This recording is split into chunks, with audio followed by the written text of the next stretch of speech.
नमस्कार। राजस्थान के सबसे बड़े विश्लेषण मंच पर आपका स्वागत है। मैं हूं आपके साथ चेतना। कुछ दिन की खामोशी के बाद सचिन पायलट गुट ने फिर से गहलोत सरकार के खिलाफ न सिर्फ नाराजगी का इजहार किया बल्कि हमला भी बोला। बड़ी बात तो यह है कि एक विधायक की तरफ से सरकार पर आरोप लगाए जा रहे हैं भेदभाव करने के, और ये आरोप लगाए हैं रमेश मीणा ने। उन्होंने टीकाराम जूली का भी जिक्र किया, भजन लाल जाटों का जिक्र किया और दानिश अबरार का भी नाम लिया। रमेश मीणा का कहना है कि इनकी सीट पर माइक ही नहीं लगे हुए हैं, जबकि इन्हें जनता से जुड़े हुए मुद्दे उठाने होते हैं तो इन्हें पीछे जाना होता है। उन्होंने सदन में भी ये सवाल उठाया कि आखिर ऐसा भेदभावपूर्ण व्यवहार एसटी/एससी नेताओं के साथ ही क्यों किया जाता है। और दिलचस्प बात यह है कि उन्होंने मुख्य सचेतक यानी कि गहलोत के पास भी अपनी शिकायत दर्ज कराई थी, फिर भी इनकी समस्या का कोई हल नहीं निकला। पायलट गुट के सीनियर विधायक रमेश मीणा ने आरोप लगाया कि वो भ्रष्टाचार का एक मामला विधानसभा में उठाना चाहते थे।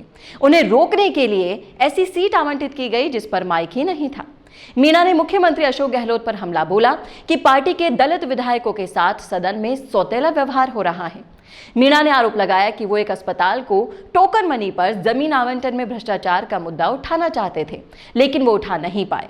मीणा यही नहीं रुके, एक और आरोप गहलोत सरकार पर जड़ दिया कि सत्ताधारी पार्टी के दलित विधायकों को विधानसभा के सदन में ऐसी सीटें दी जा रही हैं जिन पर माइक ही नहीं लगे हुए हैं।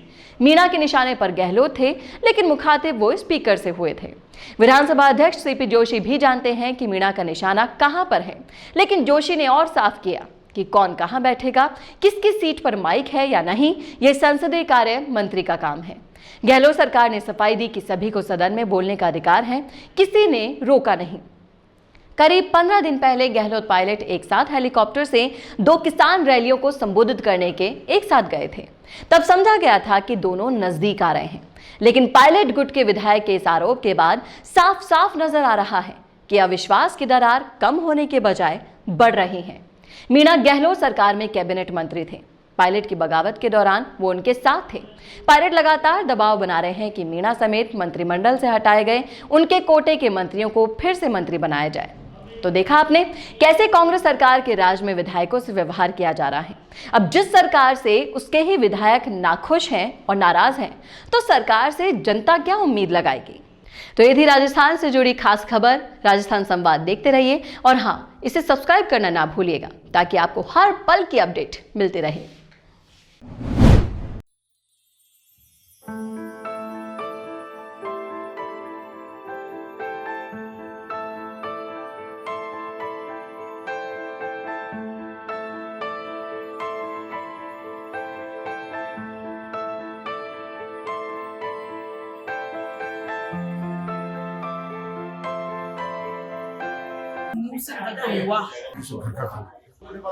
Best कलाकंद ever. बेसन के laddu was awesome, perfect dish. Taste तो सर बहुत अच्छा है इसका. It's easy to cook. I'm loving it. खाने की एक खास बात होती है। खाना ज़्यादा पेट में है, पर खाना कैसा है ये बताता है आपका चेहरा। अब इन हंसते मुस्कुराते चेहरों को देखकर आप अंदाज़ा लगा ही सकते हैं कि खाना कैसा था। अरे भाई, जब रेस्टोरेंट जैसा टेस्ट आपको घर पर मिलेगा, आपका फेवरेट फूड टेबल पर मिलेगा, वो भी महज कुछ मिनटों में, तो क्यों नहीं होगी खुशी। और इस खुशी का कारण है मोटू शेफ और उनके प्रोडक्ट्स। मोटू शेफ आपको देता है ड्राई मिक्सेस और ग्रेवीज, जिसकी मदद से आप पा सकते हैं आपकी घर की प्योरिटी के साथ रेस्टोरेंट जैसा टेस्ट महज कुछ ही मिनटों में। तो अब आप इन्हीं से सुनिए कि कैसा लगा इनको मोटू शेफ का खाना। I have tried Kalakand mix of Motu Chef. It was very quick and very easy to make with the steps given behind the packet. I can't really explain how easy it was, and it was so quick journey with the very best Kalakand ever.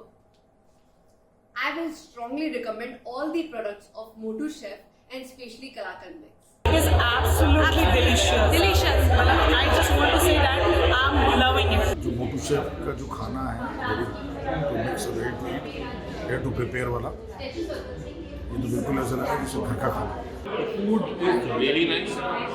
The Motu Chef ready to cook item, when you talk about ready to cook item, you normally feel that it is not looks fresh, but it was awesome experience.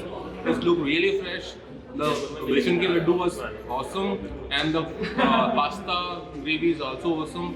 So all the vegetables are having a very nice gravy which is given by Motu Chef. Seriously ना आपको नमक की चिंता है, ना मिर्च की चिंता है, ना किसी और की, एकदम perfect dish. Really very delicious, just like home made, and they are without preservatives. So I would really recommend all of you to have them at your houses. Chef के रेडी टू कुक आइटम्स को देख के मेरे को लगा कभी मैं भी खाना बना सकता हूँ शायद।